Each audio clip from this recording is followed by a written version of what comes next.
Well, good morning, everybody. I guess good afternoon to some of you. I am so excited that you joined us today, and I want to start this webinar the way I always do, by letting you know that we truly appreciate the fact that you're trying to get some work done today. You're trying to help the world hear better, and you're taking some time out of your day to listen to what we have to say. Uh, we don't take that for granted. We don't take it lightly, and we won't waste your time. Um, so I want to thank you for joining us today. Our topic is unbundling, but unbundling with purpose.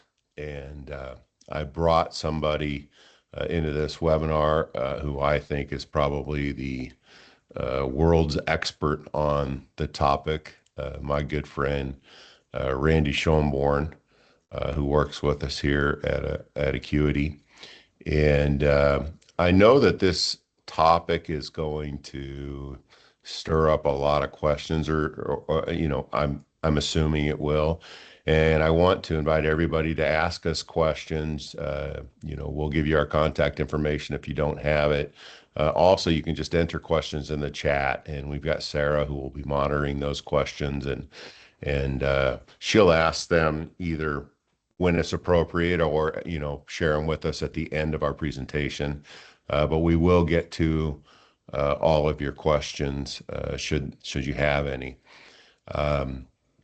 So again, my guest is Randy Schoenborn today. He's somebody who's been a friend to me and a mentor to me, really since the mid 90s. Is when I actually started working closely with him. And the early 90s is when our paths really, first started to cross. So we have a long history together, and I have an enormous amount of respect for what he's accomplished in this industry. So, Randy, why don't you tell us a little bit about yourself and how you wound up stumbling into being the world's leading expert on unbundling with purpose, in my opinion. Yeah, I'm glad you preface it like that, Steve, in your opinion. Thanks for having me on, Steve. Yeah, I became interested in unbundling, I'm going to say around 2012 is when things sort of turned for me. You know, go back a little, 14 years ago, and similar sort of battle that we were in, uh, this battle between the commoditizers of hearing aids, and and what we kind of stumbled upon is this idea of breaking out our services. Historically in the hearing aid business, you would sell a hearing aid and then you'd provide lifetime service.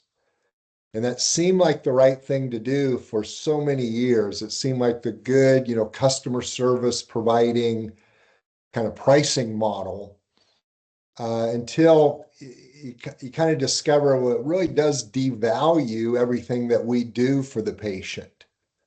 It puts the total emphasis on the hearing aid.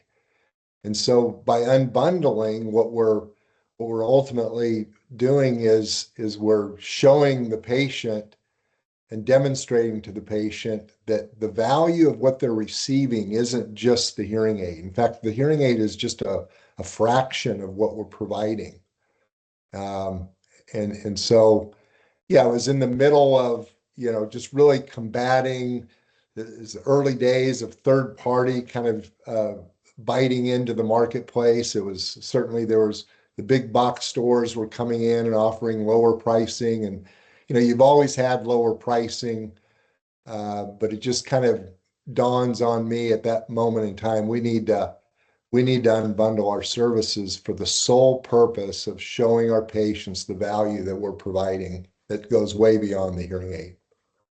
Yeah, we had the bully pulpit at Starkey for a long time, and Bill was really high on providing value. Bill Austin is who I'm referring to. Was really high on providing value to the patient, letting them see you go to work for them.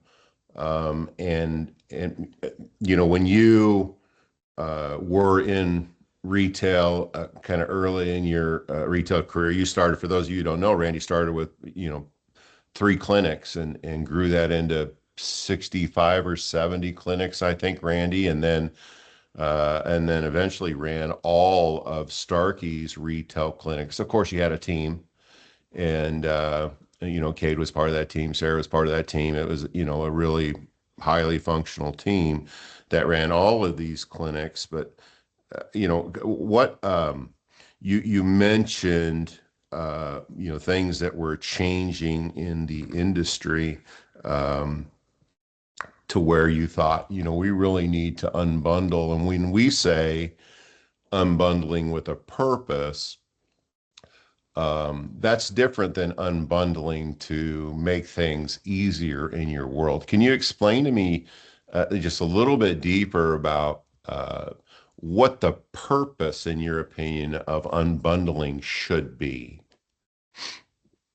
Well, it goes back to, um, I'd say the ultimate purpose, the ultimate vision that at least we had was what we want to do is when we come into a marketplace, we want to own the marketplace. We want to be the market leader.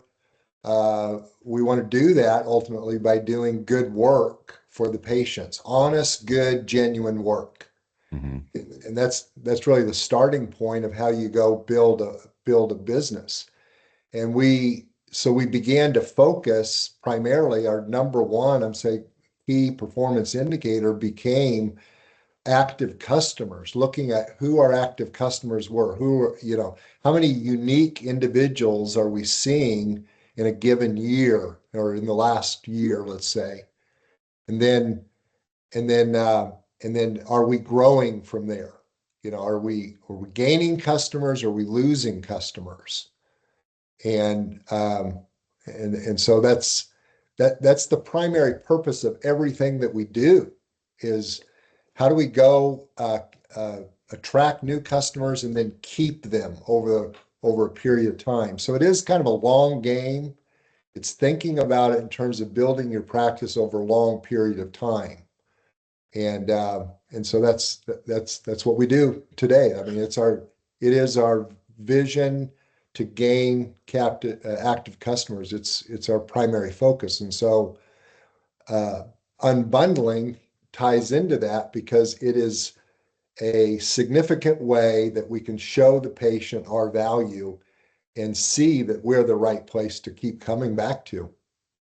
That's Can why we you, unbundle. um, when people go through this change, somebody posted on LinkedIn. I just heard this morning that somebody posted on LinkedIn. I've never seen unbundling work. Um,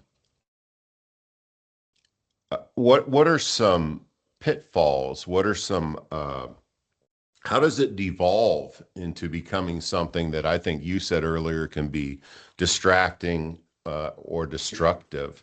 How can it how does thinking about it this way differ from, let's say, ways some frustrated audiologists and hearing professionals may have already tried it? Yeah.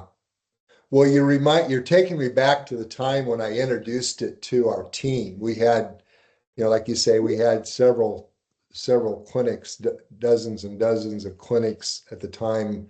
And I knew our staff. I knew our clinical teams and I knew the psychology. Remember, we're going to move from having everything bundled, where we've created a culture where we're giving everything away, you know, past the treatment time, past the sale of the hearing aid. And now I'm saying to them, this is a monumental shift in terms of the way that we're thinking. And I've seen this play out in other organizations as they've tried to unbundle. These are, there are definitely pitfalls. And I would hearken back to the reason why we're doing it is to keep our active customers, keep more and grow our active customer base. That's the primary reason. So if you keep that in mind, you're going to do better in terms of how you, you know, roll this out to your client base. I remember, you know, I said, here's some steps that we're going to take. Number one, we're going to simply stop giving things away. So if you're in the habit of saying it's lifetime, whatever, lifetime service, just stop saying that. People, you know, they're not moving forward with a new treatment plan because you're saying lifetime service. You think they are, but they're not. Just remove that offer. That's the Hmm. first step. The second step, you know, we said was um, no matter what happens, no matter what you do not make the patient mad. You know, if they're used to getting everything for free, don't make them mad.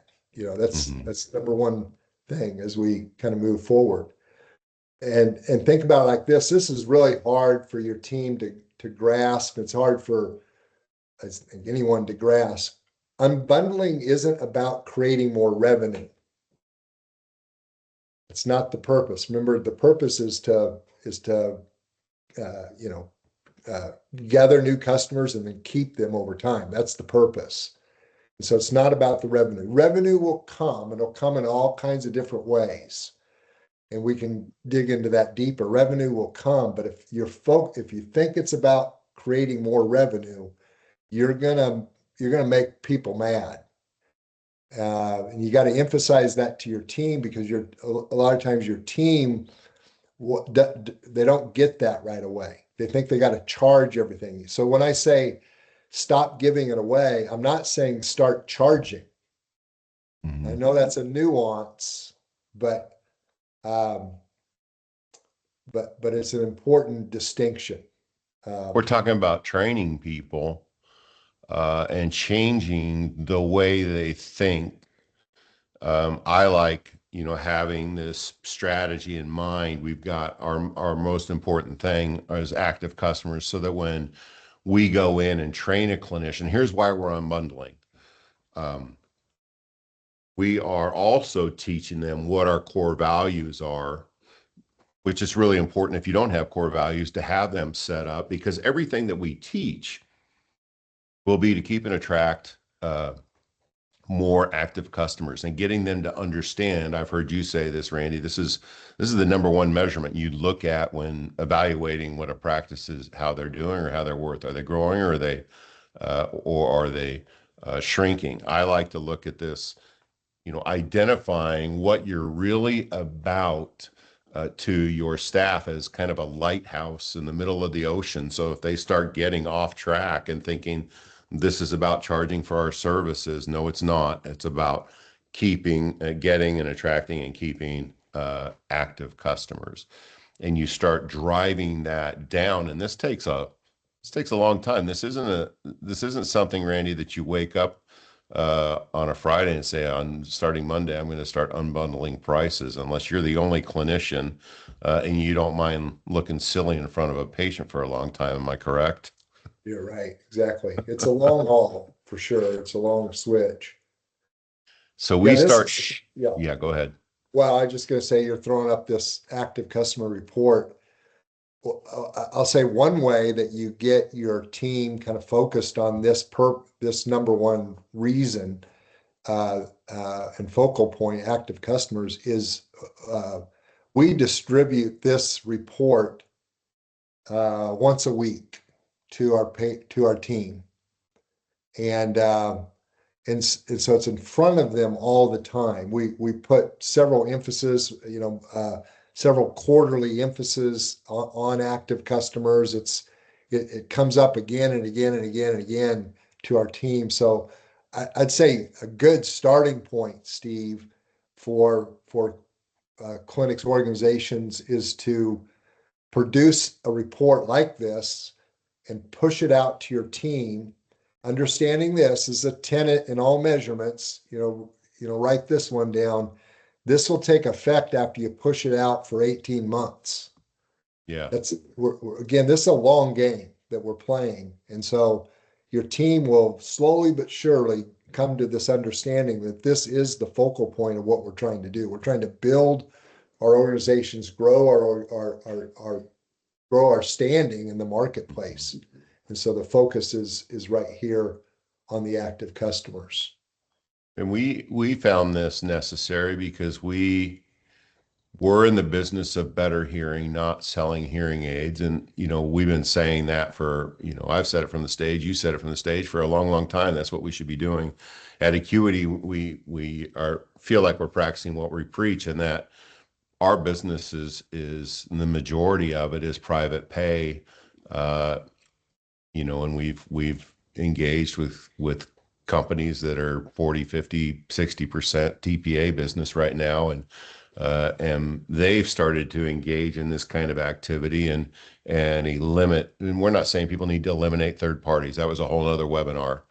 Um, but you can't just change the way you transact business without this, light to keep teaching your employees why we're doing what we're doing. Before we go on, though, can you explain what this active customer? I know I can barely see it, but I know that there's 12 buckets. Tell me, what is an active customer? Uh, the way we define it. Yeah, the way we identify it is we say an active customer is any customer that's current, that's wearing a hearing aid that we've seen in the last year, in the last 12 months. And so one of the things that we're reporting here is if they've what we call leaked out. In other words, they're just now going into a period where they've can't come out of that category. We've not seen them in 13 months, 14 months, 18 months, up to 2 years. Between that 1 and 2 year period, they've leaked out of our world. And so Mhm. we're focusing in on those folks in terms of retaining them, going back, after them with phone calls and emails and letters, and trying to get them back into the office as soon as we can, you know, in an urgency kind of way. Mhm. And so, beyond that, beyond a 2 year period, they've really got out of the habit. Something's gone wrong in a significant way. We want to track those people as well and still not give up on them, but we really want to focus on those that are just exiting our active customer world.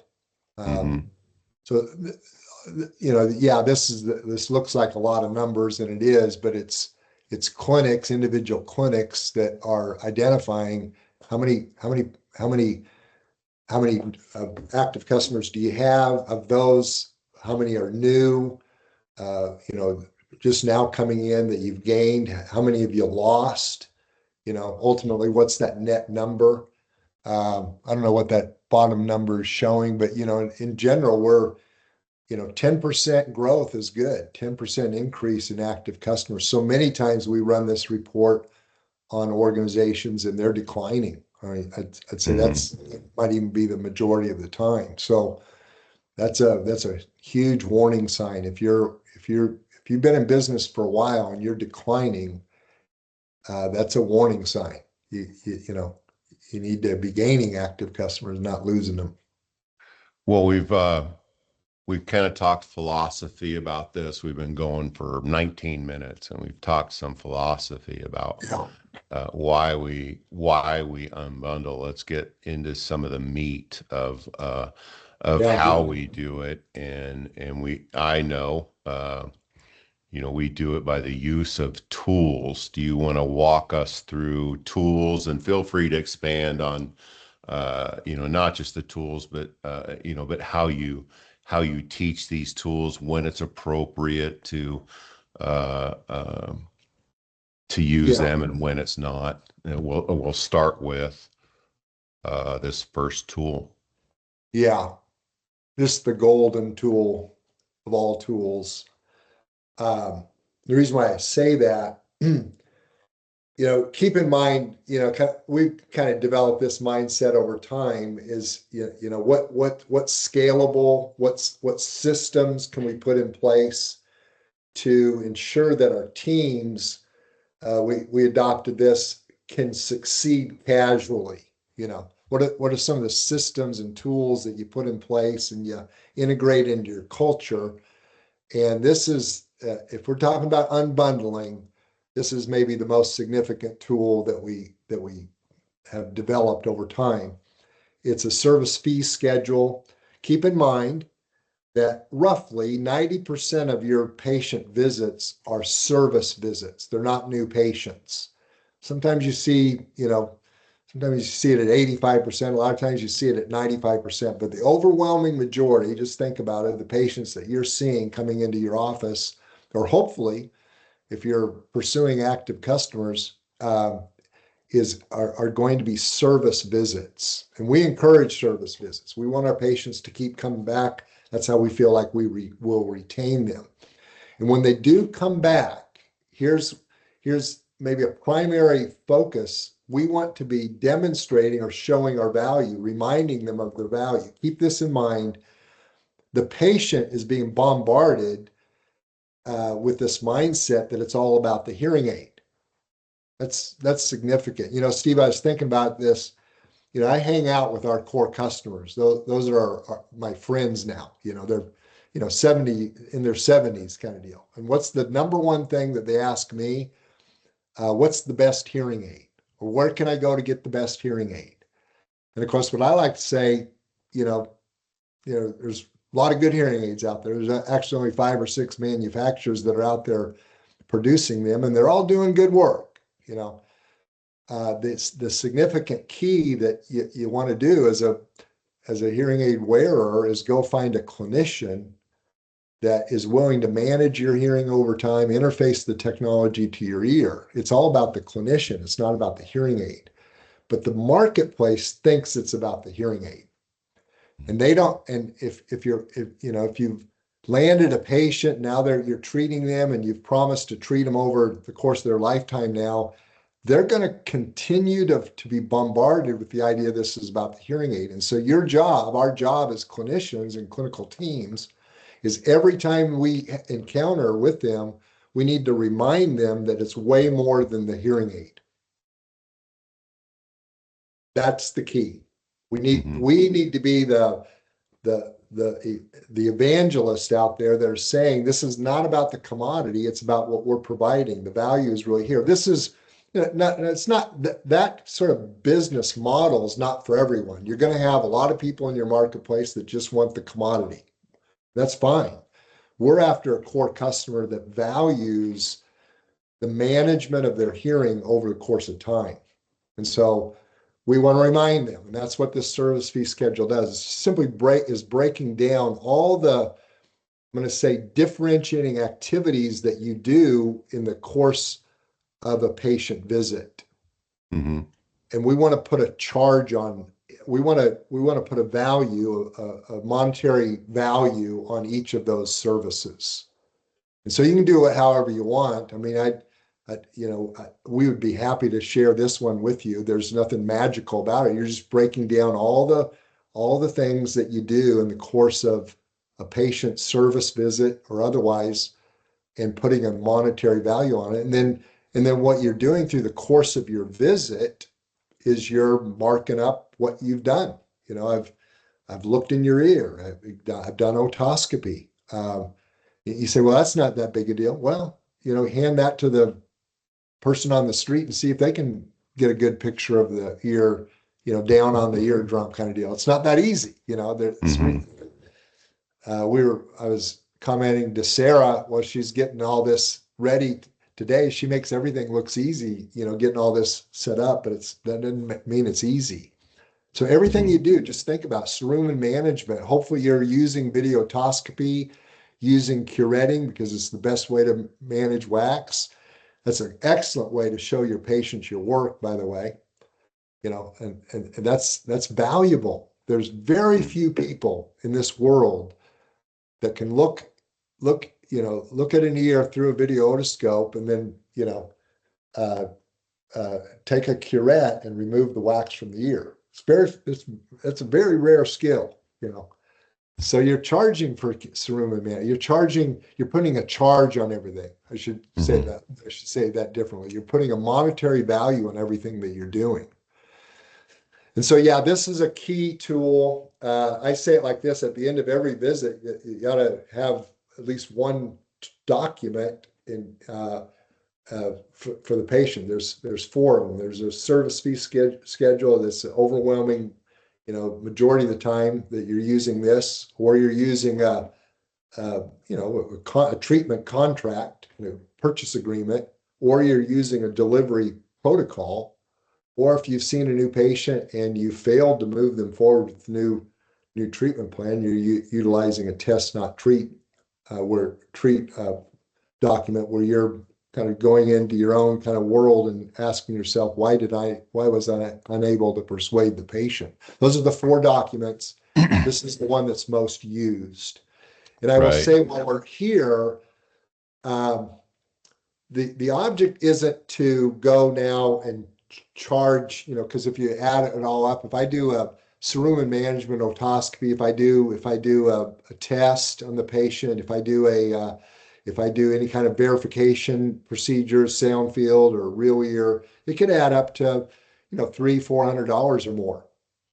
And I might add all that up on this form and show the patient this is what a normal charge would be.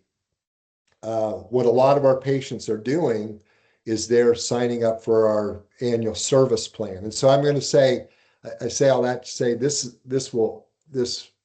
tool will usher a lot of your patients into your service plan. If you don't have a service plan, I would recommend having annual service plan in place so that that's what you're really doing. You're trying to move them into I'll call it a subscription-based kind of service program that you institute in your office. And this tool will help you get them to there because they'll see the value moving forward. This can be dangerous to use. Again, it's not about the revenue. You're not making anybody mad with it. In fact, one of the things that I would recommend that you do is on any first visit that you never charge for the patient. You just tell the patient that's our policy. On your first visit, it's our policy. We don't charge anything. But I just want to show you the value of what you've gotten today. Let's go up front and set you up a 3-month appointment. Mm-hmm. It's just a communication tool.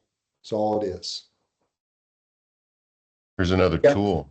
Yeah, this is our purchase agreement. We're unbundling at the purchase agreement going. You can see it here. This is one example where the hearing aid itself is $2,200 each, and then we've got a dispensing fee and a new treatment plan. I think you've got another invoice. This is our purchase agreement. Do you have an invoice example on the next slide? Yeah, this is another way to break it out. You're just really breaking out all the services of a new treatment plan. Did I go to the right one, Randy? Yeah, go back up just one. Yes, sir. Yeah, this is just again another example. We're happy to share these with you. And I'll say this is the cautionary tale here where the service fee schedule that we just talked about, the cautionary tale is don't make patients mad. It's not about the revenue, it's about showing your value. Here's my cautionary tale here. You don't need to be talking about unbundling at the time of a new patient consultation where you're persuading the patient to move forward with a new treatment plan. That is not the time to demonstrate your unbundling, such as this invoice. The time to share this is down the road at the delivery. In other words, when it comes time to make a recommendation, you've got a sales pathway that you're walking your patient through, and you're getting to ultimately the recommendation. And you're saying, in our case, we propose a 3-option approach where you're trying to find the pricing point. So you're saying, if it doesn't take food off your table, it's $8,200. If you want to take advantage of some of the more sophisticated technology, it's $7,200. And if you're more budget conscious, it's $6,200. Which of these do you prefer? You're just throwing out that number. You're just actually showing. We like to show that on a pricing tool. You're showing them that number, the all-in number, the bundled number, if you will. and you're getting them to a point where they're saying yes. That's this. You're in a season of their patient journey where you just want them to move forward. You know, after that has occurred, and you're congratulating them for their their good choice. When you come time to deliver the product, let's say 2 days from now or whatever your delivery protocol is, that's when you begin to share with the patient. Let me tell you what you bargained for here. You know, here we talked about this, but maybe you didn't pick up on everything. Let me in detail now go over what you bargained for. Now I'm communicating to them. They didn't just buy a hearing aid. They bought a whole lot more. They bought you. They bought your expertise. They bought your willingness to manage their hearing over time. So that's the cautionary tale that I'm saying. You don't need to be talking about it at the time of persuasion. Just complicates the message. Talk about it And then, at the delivery or the second follow up even, and and then then we begin to reinforce remind. with this as they go through Yes, their journey with us. exactly. So it becomes something that we are always talking about and always focus on. Better hearing is the agenda, and what we really want to do is to show our value. I think Yep. it's important that we don't inflate our value. By showing our value, I mean we really need to be doing something that's worth this money. Otherwise, shame on us. Um, Exactly. and then, another, good question at this point is, okay, if I'm going to unbundle, let's think about pricing for a minute. Um, what should your pricing reflect? I recommend that you look at your P&L and L and you see what does it take for me to get to 20% profitability, because that's something that is fair and square. You can do that math for us. It's $8,200 for the highest technology, and that makes us healthy. But if we did our math and we had to charge $13,000 for a set of hearing aids, Randy, we either need to do that, or we need to realize that something else in our P&L is broke, and we need to make changes uh, accordingly. Um, what's this? Hold on. Here's another document. Again, everybody that comes into our office leaves, and one of these documents is generated. Which one are we looking at here, Randy? Well, that's the delivery protocol. Okay. Yeah, again, it's just a standard policy. The clinical team knows that every visit ends with one of the four documents, and this is the obviously the one with the where we want to have a systematic approach to delivering a hearing aid and check the boxes. It's not unlike our sales pathway, our service pathway. This is what we call our delivery protocol. All of those are just checklists, and we want our clinical team to walk through. And again, if you're doing this thoroughly, it's another demonstration of the value that you're providing. You're not just handing it over the counter and saying, "Here you go, good luck." This is a good question, I think. Is there anything, so, when you bundle versus unbundle, some things are still included, some things aren't. Is there anything that you believe should 100% of the time be priced separately from the actual device of the hearing aid?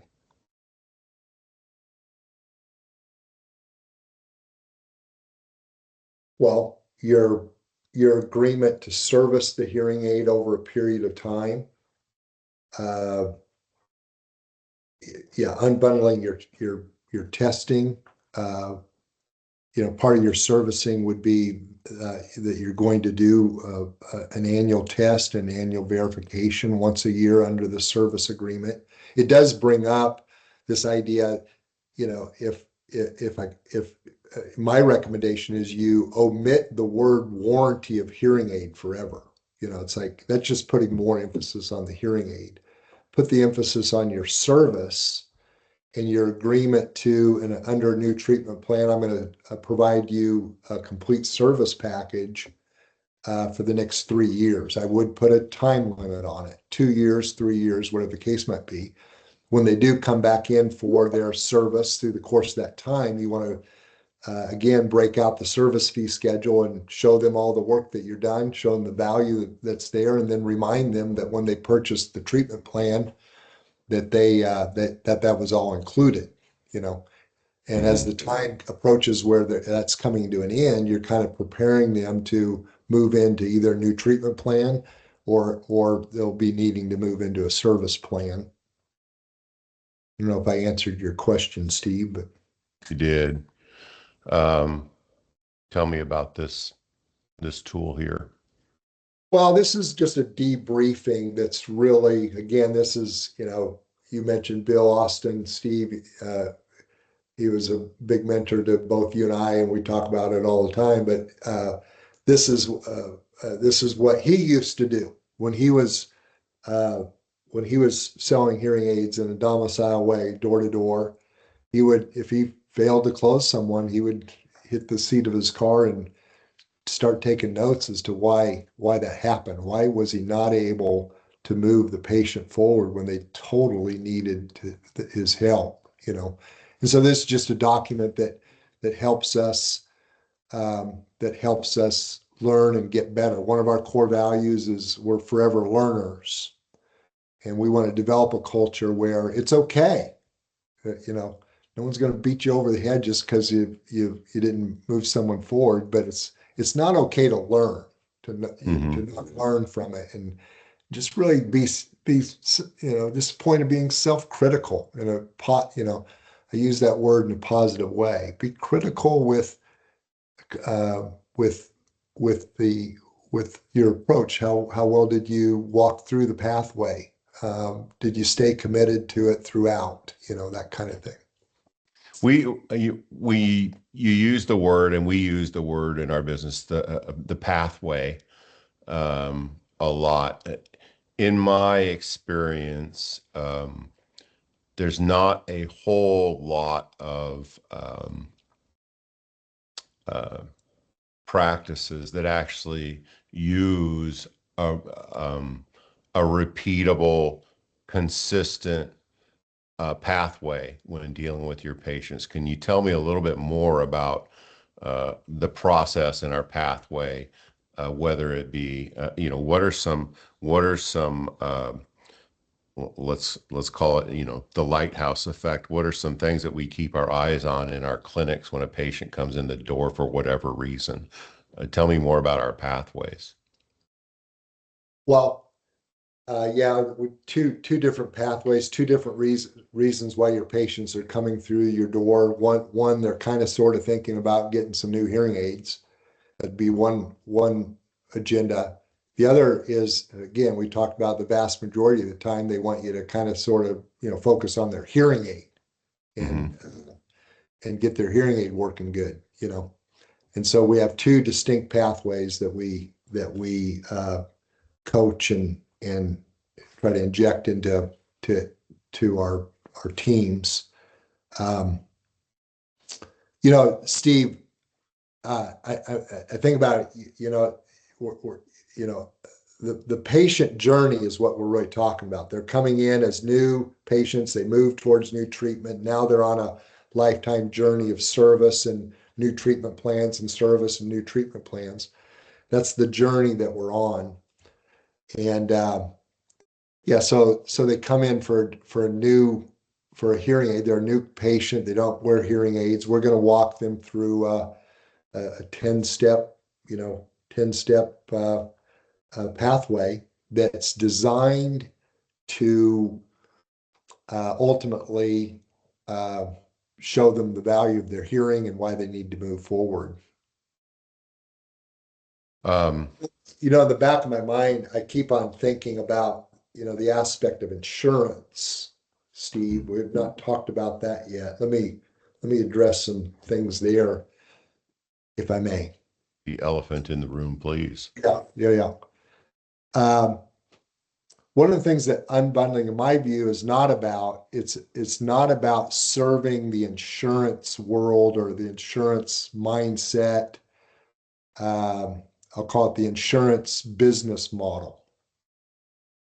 Uh, in my mind, the insurance kind of business model leads you ultimately towards the commoditization of the hearing aid, you know. Um, uh, yeah. So I'm not going to serve what the insurance is offering up.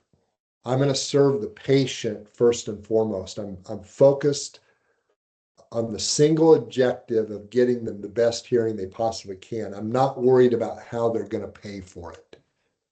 Mhm. We'll worry about that down the road. And so, and I think you've had a few of your webinars on insurance. It's like, uh, so for example, we're not going to go get a verification of benefit up front. I believe that clouds the clinician's mind. I also don't want the clinician to have an idea what their financial status is. I think that clouds their mind. I think, I've used this term sort of, it soils their heart, so to speak, because they're Mm. worried about how they're going to pay for it. And so we don't get verification benefit up front. We wait and see what's going to happen down the road and if they're going to move forward. In fact, what we inject into the patient's thinking along the way is let's get a solution that's right for you. Let's first and foremost find out, do you have a hearing problem? Secondly, are you a candidate for hearing aids?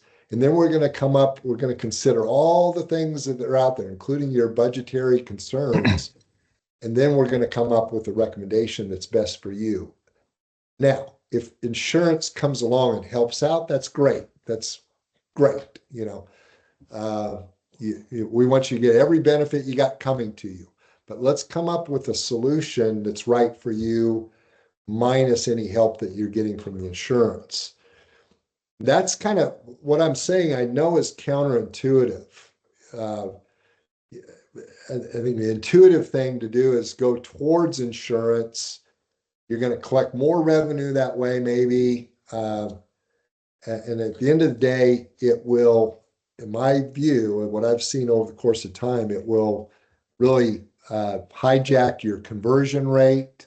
Um, there's a lot to be said here, and I'm kind of shortcutting it, but I truly believe you don't want to pursue an insurance business model. What we're trying to do is pursue a better hearing model, provide the best value we can to the patient. And if insurance helps us along the way, it's a secondary or tertiary kind of concern that we'll deal with as it comes up in the journey of the patient. Hope that makes some kind of sense. I love that. Um, Now, how about this Yeah, question, we want to Randy? I say this, we want to reduce psychological barriers for the any kind of barrier for the customer, but we also want to reduce the psychological barriers for our clinical teams. And insurance has a way of clouding the clinical team's mindset. If we simply say we're not dealing with insurance up front, that's why we found moving away from third party is beneficial. It actually increases overall conversion rates. It increases revenue overall. It's very counterintuitive, but uh, Less is more. you know, Can you think big picture? We've got 15 minutes left, 16 minutes. If everybody in the industry kind of put their hands in the middle and said, this is the model that we're going to, what do you think this business would look like 10 years from now, Randy? well, you wouldn't have third parties. Yeah. You wouldn't have insurance. Leading us down a path of clear commoditization because the insurance companies see this as a commodity all day long. They don't value our services at all. Hmm. Um, the marketplace would slowly but surely come to realize that the best value isn't in the hearing aid. The best value is in the provider that's providing providing all the services, including the verification that you're getting the benefit, including the interfacing of the technology, not just the programming, but just the customization of fitting each and every patient. We've recently done kind of turned towards focus groups with our patients, and one of the things that we're finding, we're pursuing a particular core customer that will ultimately value what we're doing, and that's the business model that we're going after.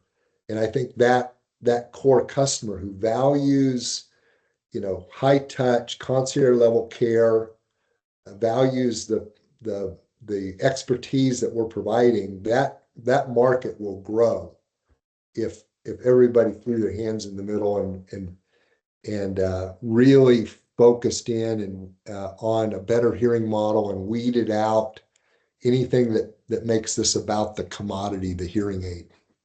Mm-hmm. Sarah, have there been any questions? No, Steve, no questions in the chat.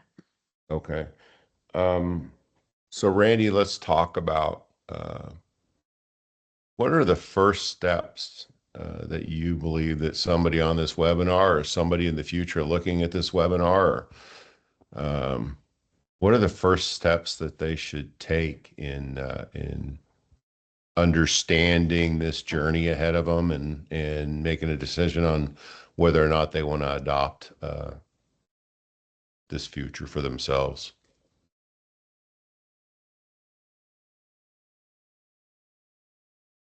Well, I'd say one of the first steps would be to start measuring your active customer base. I think that's a good first step. Measuring is always a good first step.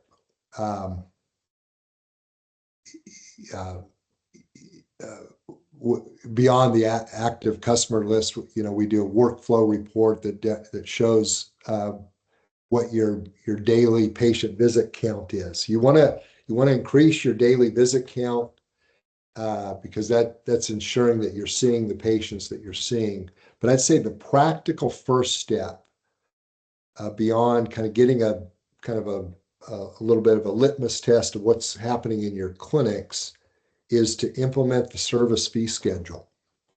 That's an easy thing just to start. Just every time the patient comes through the door, you don't need to charge anything for it. Just start checking the boxes of the things that you've done and show the patient the value that you've provided in that visit. And one thing will lead to another as you begin to implement that. The discussion will flow out. You'll slowly but surely see the need to develop a service plan that you can offer to your patients, and it'll roll off from there. Yeah, I think it's important for people to understand that while we have these 4 tools that we look at the end of every patient visit, including the service fee schedule. Your first step, I agree, is to measure active customers and understand that, so that you can have that objective measurement that you can teach. Here's why we're doing this, and here's why it's important. It's a matter of survival and even more important, for our business, but it's even more important. It's a matter of best hearing for the patient. But as you introduce these tools, you don't introduce them all at once. You said earlier, this is an 18-month process, and you just picked that number out of the air, I think, to illustrate that you do this a little bit at a time. Because if you don't teach it and people don't learn it and they don't understand the why to all of it, they're going to fail in trying to roll it out. Yeah, I actually Accurate believe statement. I actually believe it's a 7-year process, but I don't want to, scare people into it. Somewhere 18 months to 7 years. Yeah, this is a long game. This is a long game that you want to go shape your marketplace. Yeah. I'm thinking about it, Steve, like this. so oftentimes we do this measurement with organizations that have become more and more dependent upon third party, for example. And it's very typical that if you move that direction, you're losing active customers because they're not seeing their value, and you're a dime a dozen, they can go somewhere else, and um, the loyalty is not there. You're actually removing yourself from this centerpiece of being the provider, and you're handing that over to the third party provider. They're actually you're just a subcontractor kind of deal. And so that's you're not really building your brand in the marketplace. Um, there's a lot to be said. There's a model out there where you just pursue third parties all day long. That's your business model. I get it. Um, but if you want to move into a better hearing concierge level, pursuing the marketplace that's still out there and still vibrant, that people are willing to pay for your expertise, um, that's what we're talking about. That's what we're trying to accomplish. I want to close by offering this to anybody. If you would like an active customer report generated on your current business, and you'd like a consultation from Acuity, we will do that free of charge. We find it interesting.